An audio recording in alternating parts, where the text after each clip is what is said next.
Tidak seperti golongan darah lainnya yang aman, khusus untuk stok darah golongan AB di Muara Enim, khususnya PMI, masih alami kelangkaan.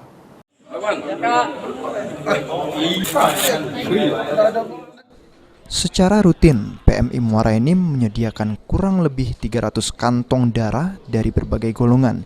Jumlah ini masih bisa ditutup PMI atas kebutuhan darah bagi pasien rumah sakit di Bumi Serasan Sekundang. Staf medis UDD PMI Muara Enim mengungkapkan, sejauh ini kebutuhan stok darah selalu dipenuhi. Namun, dari semua golongan darah yang ada, hanya golongan darah AB yang masih langka stoknya di PMI, karena darah AB merupakan golongan darah spesial dan cukup sedikit.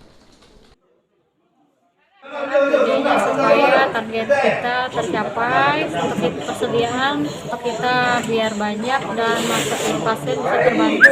Dengan ada kegiatan lapang ini, kami juga menghimbau supaya masyarakat untuk datang donor darah langsung ke kantor supaya bisa membantu dengan stok yang memadai.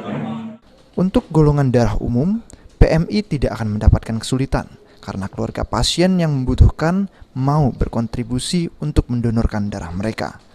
PMI sendiri menghimbau kepada masyarakat untuk secara berkala mendonorkan darah di PMI, terutama bagi warga yang memiliki darah AB.